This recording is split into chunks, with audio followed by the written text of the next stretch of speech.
Buenos días, entonces. Vamos a iniciar nuestra clase del día de hoy.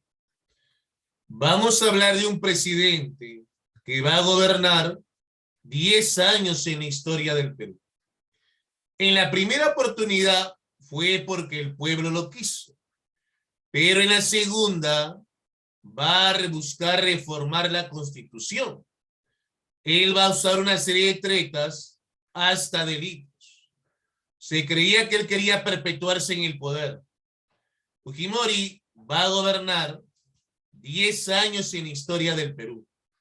Pero era un presidente que siempre se le va a comparar, que va a gobernar 11 años en la historia del Perú. Hablamos del presidente Leguía.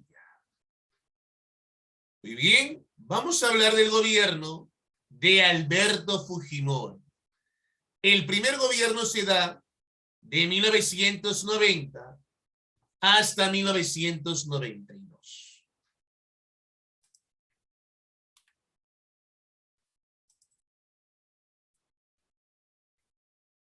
Las elecciones de 1990, ¿no?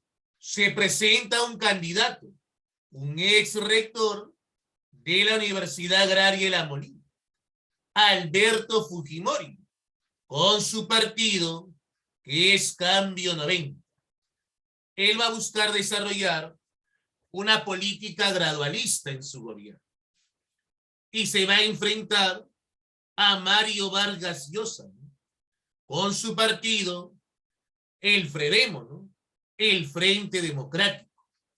Va a buscar aplicar un gran choque económico, ¿no? Para el Perú. Claro. Y se enfrenta a Mario Vargas Llosa y a Alberto Fujimori, un desconocido que al final llega a ser presidente del Perú.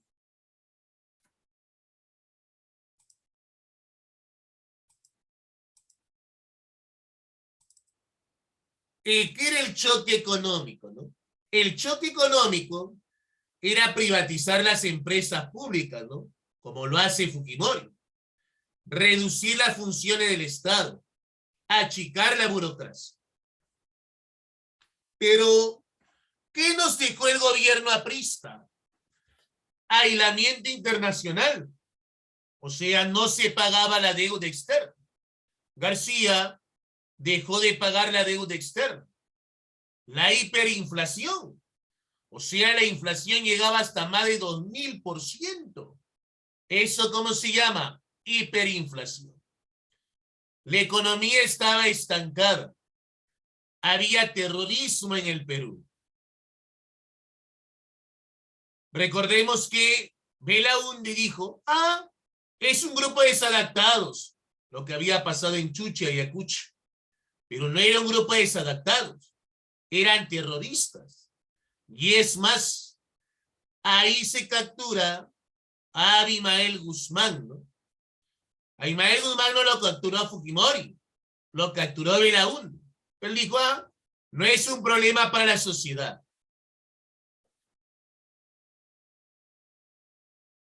Entonces, al final, no gobierna, pues, Fujimori. No gobierna, no hace nada contra el terrorismo, Belaúnde. ¿No es cierto? Y se viene el afianzamiento del terrorismo en el Perú, ¿no? Con Alan García. Se da el desarrollo, pero muy poco. A nivel de desarrollo había una pobreza creciente, abandono del campo. Había narcotráfico, corrupción, extensión de cultivos de coca.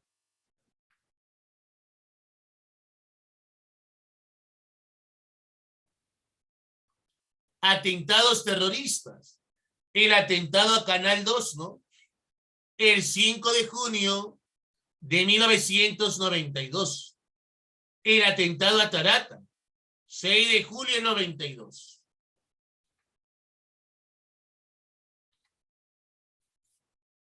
Luego tenemos a nivel político la ley antiterrorista, ¿no? Ahora, se buscaba tener mayoría parlamentaria. Y así es, ¿no? El 5 de abril del 92, Fujimori da el autogolpe, ¿no?, del 92, donde va a preparar fuertemente, va a preparar ahí la reelección. Ahora, va a utilizar un modelo económico liberal, va a buscar la reinserción financiera en el Perú, promulga, como dijimos, la ley antiterrorista, ¿no?, para acabar con este flagelo. Ya en el Congreso, él tenía mayoría parlamentaria, y con esa mayoría se logra promulgar una constitución, la de 1993, donde había una ley, ¿no?, la ley de interpretación única, que permitía que se fuera reelegir el presidente en varias oportunidades.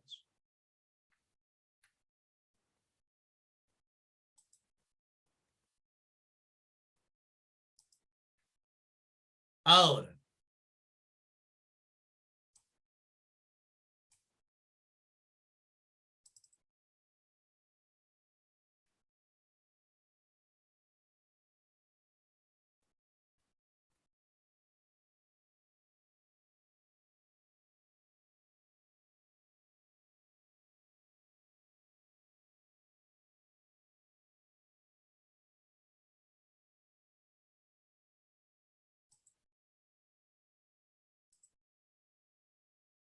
vamos a hablar ahora del segundo gobierno de Fujimori, ¿no?, que va del año 1992 hasta el año 2000.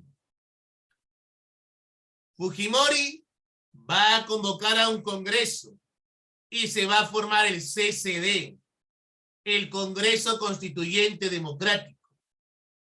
Ese congreso tenía como presidente a Jaime Yoshiyama y va a promulgar una constitución, la Constitución de 1993, donde va a buscar la reelección mediante una ley, ¿no?, la ley de interpretación única. Ahora, a nivel económico, ¿qué hace Fujimori? Va a colocar como ministro de Economía a Carlos Boloña Ver. En su gobierno va a haber un programa de estabilización, van a haber reformas en el mercado financiero y laboral, proceso de reinserción, se van a privatizar las empresas, ¿no? Así surge Telefónica, Edelnor, ¿no?, de capitales chilenos. Alberto Fujimori va a acabar con el terrorismo en el Perú. Mediante la ley antiterrorista, va a buscar capturar y mandar a la cárcel los principales líderes terroristas, ¿no? La gran captura de Abimael Guzmán lo va a hacer el general Quetín Vidal, jefe de la DINCOTE, ¿no? El 12 de septiembre del 92 se captura a Abimael Guzmán Reynoso, líder del movimiento Sendero Luminoso. Y el 12 de junio de ese mismo año 92 se captura a Víctor Polay Campos, líder del MRTA.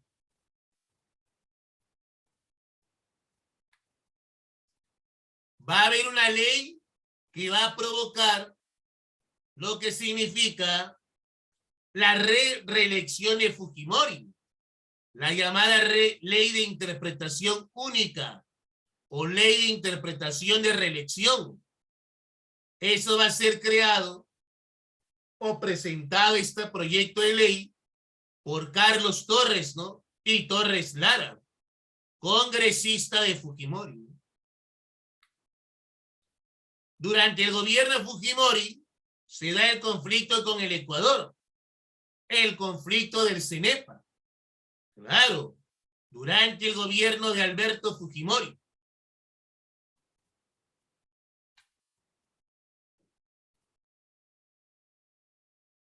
Tenemos acá al presidente de Ecuador, Yamil Mahuac, y Alberto Fujimori del Perú, que van a firmar un tratado de paz, la Declaración de Paz de Itamaraty, el 17 de febrero de 1995. El Acta de Brasilia, el 26 de octubre de 1995. La política asistencialista del FONCODES, Programa de Financiamiento de Proyectos de Infraestructura Social y Económica. El PRONA también se crea. El Programa Nacional de Asistencia Alimentaria. Apoyo a los comedores populares durante el gobierno de Fujimori. Se convoca elecciones en el año 1995, abril de 95. ¿Quiénes se van a presentar? Javier Pérez de Cuéllar, ¿no? De la Unión por el Perú. Alberto Fujimori, de Cambio 90, Nueva Mayoría. Alberto Fujimori salía en el periódico, en la radio, en la televisión. En todos lados salía. Claro, salía en todos lados. Y Pérez de Cuéllar no salía en ningún lado. Ya Fujimori controlaba los medios de comunicación, controlaba el poder judicial. Un acontecimiento que va a enfrentar Fujimori es el fenómeno del niño, ¿no? 1998. Con Chile va a firmar un acta de sujeción, ¿no? Eduardo Freire de Chile y Alberto Fujimori. Firma de acta de sujeción o consolidación del Tratado de Lima, ¿no? De 1929. El 13 de noviembre del 99.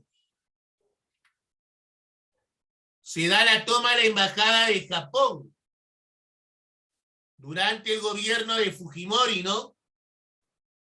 El 17 de diciembre de 96, ¿no?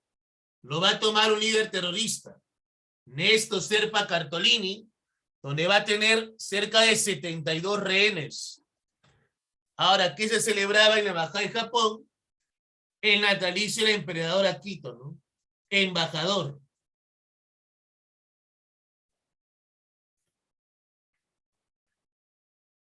Se da el rescate de la embajada de Japón por parte del comando Chavín de Guantar, ¿no? El 22 de abril de 97, ¿no? Van a morir algunos personajes como el capitán Juan Valer Sandoval, el magistrado Carlos Yusti Acuña, ¿no? Y se va a dar la rebelión de un personaje, ¿no? ¿Cómo se va a llamar este personaje? Antauro Humala, ¿no? En la ciudad de Moquegua va a agrupar 50 soldados para rebelarse ante Fujimori. Muy bien.